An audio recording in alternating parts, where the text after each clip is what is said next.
Hi, welcome to Viral Tai Chi Day 10. Thank you for joining me. My name is Damir Strmel. I'm the Tai Chi instructor at the Lifelong Learning Institute in Midlothian, Virginia.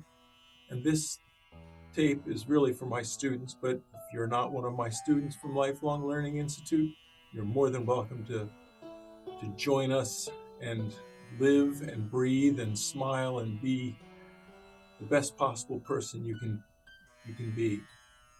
I'm going to go back to the beginning today in today's lesson, and we're going to talk about how we walk. And for those of you that were there in that first class, you'll know I demonstrate between the Western style of walking and the Tai Chi style of walking. And let's go back, and we'll do that in just a second. But let me, if you think this is you've already done this, you already know this, that's fine. You can think that, but you never know what is hidden in a lesson, what is hidden in a movement, because you're not aware of it. So I encourage you to be open-minded, and well, not open-minded, but to open up your mind to the possibility that you can learn from something as simple as walking. So let's go to it. The way we walk in the West is we lean forward, fall, and catch ourselves. So we're falling forward and we're catching ourselves. Falling forward, catching ourselves.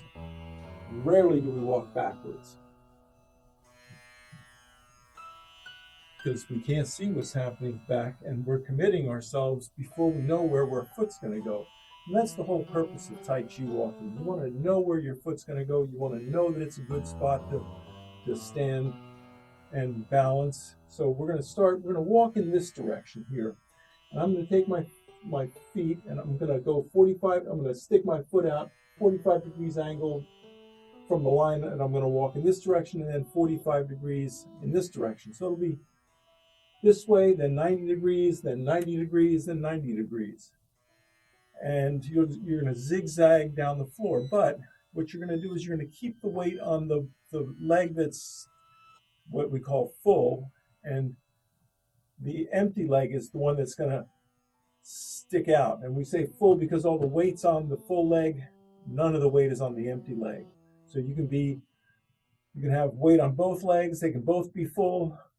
You can have weight on the right leg and it's full and the left is empty, weight on the left foot and the right is empty, but you can't be empty on both feet unless you're jumping up and down, and that's not what we're going to do here, because that's inherently unstable unless you have a lot of hot air and you can float.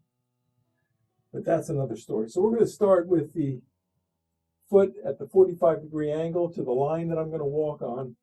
I'm going to balance on that foot, open up the hips, turn it 45 degrees to the left, and put the heel down.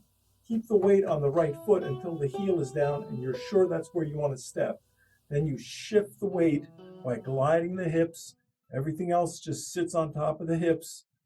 You glide the hips, center the weight, open up the hips, put the right heel down at the 45-degree angle from the line that you're going to walk, and then glide the hips over that.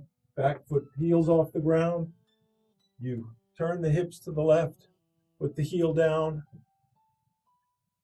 glide the hips over that foot, open up the hips, moving the empty foot as it peels off the ground, and you can move it. Tai Chi walking or mud walking.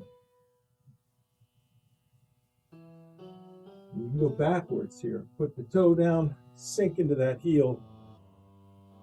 Pick up the front foot, put the foot down, put the toe down, and sink into the heel as you turn to the 45-degree angle. See, this way I don't even have to see what's behind me. I can feel with my toe. If something doesn't feel right, I can move it left or right or back or front until I can get it where I can feel around and then sink. And then once that foot is empty, you can do anything. Kick, hook,